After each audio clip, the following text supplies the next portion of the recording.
कभी आपने सोचा है कि जब कोई देश सैकड़ों सालों की गुलामी के बाद नया नया आजाद होता है तो उसके सामने सबसे बड़ी चुनौती आखिर क्या होती है? देखिए, सिर्फ राजनीतिक आजादी मिल जाना ही काफी नहीं होता। एक नए राष्ट्र को अपनी आर्थिक नियति, अपना भविष्य खुद तय करना होता है। भूख, बेतहाशा गरीबी और बेहद सीमित संसाधनों के बीच आजादी के ठीक बाद भारत के जीवित रहने और आगे बढ़ने की असल रणनीति आखिर थी क्या? आज के इस दिलचस्प विश्लेषण में हम भारत के आर्थिक इतिहास की एक बेहद शानदार यात्रा पर निकलने वाले हैं।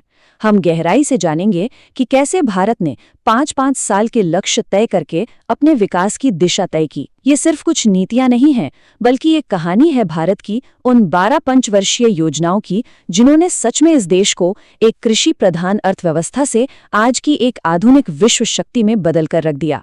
तो चलिए, बिना किसी देरी के आज के हमारे इस ऐतिहासिक रोड मैप पर एक नजर डालते हैं। हम शुरुआत करेंगे शुरुआती कदम और कृषि से, फिर देखेंगे युद्ध, अकाल और योजना अवकाश का दौर, उसके बाद आत्मनिर्भरता और क्रांतियां, फिर आएगा उदारीकरण का नया सवेरा और अंत में सदी का अंत और नए युग की शुरुआत। भाग 1, शुरुआती कदम और कृषि। चलिए, खुद को 1951 से 1961 के उस दशक में ले चलते हैं। ये 10 साल ना भारत के लिए वाकई सबसे निर्णायक थे। यही वो वक्त था जब पहली 2 पंचवर्षीय योजनाएं लागू हुईं और आधुनिक भारत की नींव के पत्थर एक एक करके रखे जाने लगे। अब यहाँ जो सबसे दिलचस्प बात है ना, वो ये है कि मात्र 5 सालों के भीतर ही देश की पूरी रणनीति में कितना बड़ा शिफ्ट आया। पहली योजना, जो हैरो-डोमर मॉडल पर आधारित थी, उसका 100% फोकस कृषि और सिंचाई पर था। वजह बिल्कुल साफ थी, हमारे पास खाने की भारी कमी थी और देश की बड़ी आबादी खेती पर ही जिंदा थी। ये योजना हिट रही, लेकिन ठीक इसके बाद दूसरी योजना में पीसी महालनोबिस मॉडल लाया गया और रातों रात पूरा का पूरा फोकस खेती से उठाकर सीधे भारी उद्योगों और कारखानों पर डाल दिया गया। और सच कहूं तो इन रणनीतियों का असर जमीन पर बिल्कुल साफ दिखाई दिया। पहली योजना के तहत भांखड़ा नांगल और हीराकुंड जैसे विशाल बांध बने। आपको याद होगा, तत्कालीन प्रधानमंत्री जवाहरलाल नेहरू ने इन बांधों को आधुनिक भारत के मंदिर कहा था। फिर दूसरी योजना में जब उद्योगों पर फोकस शिफ्ट हुआ तो विदेशी मदद से बड़े बड़े स्टील प्लांट लगाए गए। रूस के साथ मिलकर भिलाई, जर्मनी के साथ राउरकेला और ब्रिटेन के साथ दुर्गापुर में इस्पात संयंत्र खड़े किए गए। भाग 2, युद्ध, अकाल और योजना अवकाश। अब हम आते हैं 1960s के दशक पर। सच कहूं तो ये वक्त हमारे युवा देश के लिए बहुत ही भारी था। 1961 में तीसरी योजना तो शुरू हो गई, लेकिन 1966 तक आते आते देश की हालत इतनी खस्ता हो गई थी कि अगले 3 सालों तक हम कोई नई पंचवर्षीय योजना बना ही नहीं सके। इतिहास में इसी 3 साल के गैप को योजना अवकाश या प्लान हॉलिडे कहा जाता है। तो सवाल यह है कि तीसरी योजना आखिर इतनी बुरी तरह फ्लॉप क्यों हुई? जरा इन आंकड़ों को देखिए। टारगेट था 5.6% ग्रोथ का, लेकिन अचीव हुआ उसका ठीक आधा, सिर्फ 2.8%। कारण? भारत को एक के बाद एक लगातार कई झटके लगे। 1962 में चीन के साथ युद्ध, 1964 में प्रधानमंत्री नेहरू का अचानक निधन, फिर 1965 में पाकिस्तान के साथ युद्ध और उसी साल बंगाल में पड़ा भयंकर सूखा। देश के पास लिटरली इतने संसाधन ही नहीं बचे थे कि वो आगे की कोई बड़ी प्लानिंग कर सके। लेकिन कहते हैं ना कि सबसे बुरे वक्त में ही सबसे मजबूत नींव रखी जाती है। इस बुरी तरह फ्लॉप हुई योजना ने भी हमारे भविष्य के लिए कुछ कमाल के बीज बोए। इसी मुश्किल दौर में 1964 में आईडीबीआई बैंक की स्थापना हुई। 1965 में भारतीय खाद्य निगम यानी एफसीआई बना और सबसे जरूरी बात, एमएस स्वामीनाथन के नेतृत्व में उच्च उपज वाले बीजों का इस्तेमाल करके भारत में ऐतिहासिक हरित क्रांति की नींव इसी दौरान रखी गई। भाग 3, आत्मनिर्भरता और क्रांतियां। अब हम 1970 के दशक में प्रवेश कर रहे हैं। ये गाडगिल और डीपी धर मॉडल का दौर था और देश की कमान प्रधानमंत्री इंदिरा गांधी के हाथों में थी। 1969 से शुरू हुआ ये दशक कई ऐतिहासिक और ड्रामेटिक बदलावों का गवाह बना, जहां पूरा जोर आत्मनिर्भरता और गरीबी हटाने पर था।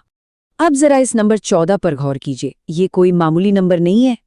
ये उन 14 प्रमुख बैंकों की संख्या है जिनका 1969 में चौथी योजना के दौरान एक साथ राष्ट्रीयकरण कर दिया गया था। भारतीय अर्थव्यवस्था में ये एक बहुत ही बड़ा साहसिक और गेम चेंजिंग कदम था। सच में चौथी योजना उपलब्धियों से भरी पड़ी थी। 1969 में हमारा अपना ISRO बना, 1971 में बांग्लादेश मुक्ति युद्ध हुआ, 1973 में प्रोजेक्ट टाइगर आया और 1974 में पोखरण में स्माइलिंग बुद्धा कोड नेम से हमारा पहला परमाणु परीक्षण हुआ। और ध्यान दीजिए, इसे याद रखने की एक बहुत ही जबरदस्त ट्रिक है। तीसरी योजना में 1965 में हरित क्रांति आई थी और चौथी योजना में 1970 में दूध के लिए ऑपरेशन फ्लड यानी श्वेत क्रांति आई। तो इसे ऐसे याद रखिए, पहले हमने गाय को हरी हरी घास खिलाई और उसके बाद ही गाय ने हमें दूध दिया। है ना कमाल का तरीका। खैर 1975 में आपातकाल लगा और उसके बाद राजनीतिक उथल-पुथल के बीच मोरारजी देसाई की सरकार आई। उन्होंने आते ही 5वीं पंचवर्षीय योजना को 1 साल पहले ही खत्म कर दिया और एक बिल्कुल नया कॉन्सेप्ट ले आए, रोलिंग प्लान। गुन्नार मर्डल की किताब एशियन ड्रामा से प्रेरित होकर DT लक्कड़वाला ने इसे डिजाइन किया था। पंचवर्षीय योजनाओं के लगातार चलते आ रहे क्रम में ये दूसरा सबसे बड़ा ब्रेक था। भाग 4, उदारीकरण का नया सवेरा। 1980 और 90 का ये वो दौर था जब देश ने बहुत कुछ देखा। छठी और 7वीं योजनाएं इसी दौरान आई। 1982 में नाबार्ड की स्थापना हुई, 1984 का ऑपरेशन ब्लू स्टार हुआ और दर्दनाक भोपाल गैस त्रासदी भी इसी दशक में हुई। और 1990 तक आते आते हमारा देश एक इतने गहरे आर्थिक संकट में फंस गया कि हमें एक बार फिर मजबूरन योजना अवकाश लेना पड़ गया। 1990-1992 के इसी ब्रेक के दौरान देश की इकोनॉमी को पूरी तरह डूबने से बचाने के लिए एक ऐतिहासिक और मास्टर स्ट्रोक कदम उठाया गया। तत्कालीन प्रधानमंत्री PV नरसिम्हा राव और वित्त मंत्री मनमोहन सिंह ने 1991 में नई आर्थिक नीति पेश की। इसे हम LPG मॉडल के नाम से जानते हैं, यानी लिबरलाइजेशन, प्राइवेटाइजेशन और ग्लोबलाइजेशन। बंद दरवाजे खोल दिए गए और दुनिया भर के बाजारों के लिए एक नए भारत का उदय हुआ। अर्थव्यवस्था के पूरी तरह खुलने के बाद जब 1992 में 8वीं योजना शुरू हुई तो पूरा फोकस ह्यूमन रिसोर्स और इंफ्रास्ट्रक्चर पर था। 1995 में स्कूलों में मिड डे मील योजना शुरू की गई। और अगर आप किसी एग्जाम की तैयारी कर रहे हैं तो इसे याद रखने का एक शानदार शॉर्टकट बताता हूं। सरकारी स्कूलों में मिड डे मील कक्षा 8 तक के बच्चों को मिलता है, तो कक्षा 8 से सीधा याद रखिए 8वीं पंचवर्षीय योजना, बिल्कुल सटीक बैठता है। इसी योजना में हमारे शानदार हाईवे नेटवर्क स्वर्ण चतुर्भुज की नींव भी रखी गई थी। भाग 5, सदी का अंत और नया युग। 1997 से लेकर 2017 तक चली ये आखिरी 4 योजनाएं भारत को सीधा 21वीं सदी के आधुनिक दौर में ले आईं। हमने ग्लोबल आर्थिक मंदी भी झेली, लेकिन देश बिना रुके तेज विकास और गरीबी हटाने के अपने लक्ष्य की ओर बढ़ता ही चला गया। इस काल में भारत के सोशल इंफ्रास्ट्रक्चर में कुछ सबसे बड़े बदलाव हुए। सन 2000 में गांव-गांव तक पक्की सड़कें पहुंचाने के लिए PM ग्राम सड़क योजना आई। 2001 में सर्व शिक्षा अभियान शुरू हुआ, वही प्यारा सा लोगो जिसमें एक पेंसिल पर 2 बच्चे बैठे होते हैं। और हाँ, 10वीं पंचवर्षीय योजना की उपलब्धियों को याद रखने की एक गजब की ट्रिक सुनिए। 10 का आधा होता है 5, तो बस याद रखिए कि साल 2005 में ही हमारे 2 सबसे बड़े और ताकतवर कानून आए थे, सूचना का अधिकार यानी RTI और 100 दिन के रोजगार की गारंटी देने वाला NRGA, नरेगा। है ना आसान। और अब जरा 12वीं और अंतिम पंचवर्षीय योजना के इस लॉजिक को देखिए। ये बहुत ही शानदार तरीके से डिजाइन किया गया था। इस फ्लो को समझना वाकई दिलचस्प है।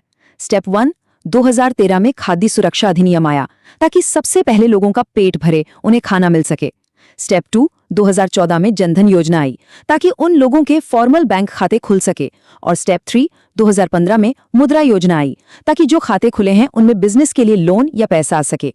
क्या गजब का फ्लो है, पहले भोजन, फिर बैंक खाता और फिर पैसा।